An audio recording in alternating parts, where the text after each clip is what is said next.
Students, आज के lecture में हम ऑपरेटिंग सिस्टम का एक बहुत ही इंपॉर्टेंट टॉपिक डिस्कस करने वाला है जिसे डिस्क शेड्यूलिंग कहा जाता है। डिस्क शेड्यूलिंग एल्गोरिथम्स क्या होता है? ऐसे एल्गोरिथम्स होते हैं जो डिस्क मतलब जो हमारी मेमोरी होती है या जो हमारी हार्ड डिस्क होती है वहाँ से या तो डाटा को लेके आएंगे या फिर वहाँ पर डाटा को स्टोर करेंगे। मतलब यूज़र ने अगर किसी भी इनपुट आउटपुट की रिक्वेस्ट की है तो उसकी रिक्वेस्ट को डिस्क से कंप्लीट करने का काम ऑपरेटिंग सिस्टम के द्वारा जिन भी एल्गोरिथम का यूज करके किया जाता है उन एल्गोरिथम्स को कहते हैं डिस्क शेड्यूलिंग एल्गोरिथम्स। ये क्या होते हैं? Disk scheduling algorithms are used to schedule input output request arriving for disk. मतलब किसी भी डिस्क के लिए जिन पे इनपुट आउटपुट की रिक्वेस्ट आती है उसे कंप्लीट करने का कार्य जो होता है वो डिस्क शेड्यूलिंग एल्गोरिथम्स के द्वारा किया जाता है। It is done by operating system. हमें पता है कि ये सब काम किसके द्वारा किया जाता है? ऑपरेटिंग सिस्टम के द्वारा। क्योंकि ये इनपुट आउटपुट की रिक्वेस्ट को पूरा करता है इसीलिए इन्हें क्या कहा जाता है? इनपुट आउटपुट शेड्यूलिंग भी कहा जाता है।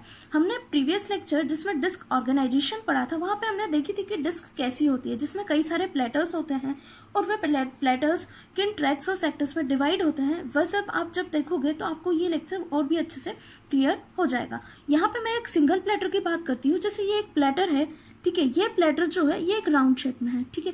ये प्लेटर्स कई सारे ट्रैक्स में डिवाइडेड है और ये ट्रैक्स कई सारे ब्लॉक्स जिन्हें हम सेक्टर्स कहते हैं उनमें डिवाइडेड है।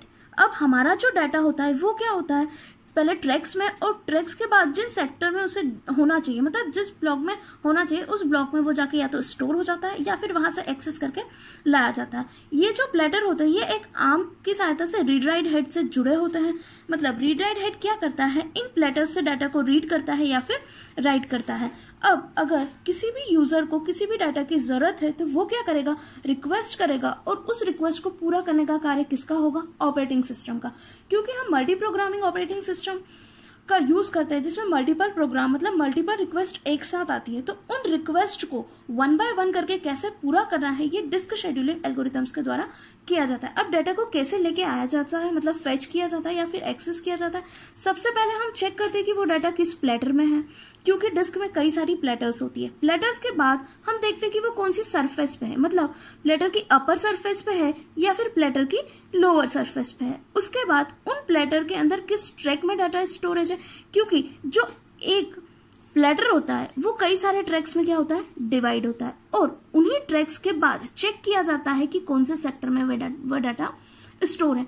मतलब ये रीड राइट हेड बार बार मूव करके ट्रैक्स और सेक्टर्स के बीच प्लेटर्स डिसाइड करता है और डाटा को फेच करके लाके हमें देता है। अब डिस्क शेड्यूलिंग एल्गोरिथम में क्या होता है? ऑपरेटिंग सिस्टम क्या शेड्यूल करता है? जैसे एक प्रोसेस ए है जिसने बोला कि मेरा डाटा ट्रैक 1.2 में है, एक प्रोसेस बी है जिसने बोला कि मेरा डाटा 1.3 में है। ऐसे ही कई सारी प्रोसेसेस होगी क्योंकि मल्टी प्रोग्रामिंग ऑपरेटिंग सिस्टम है।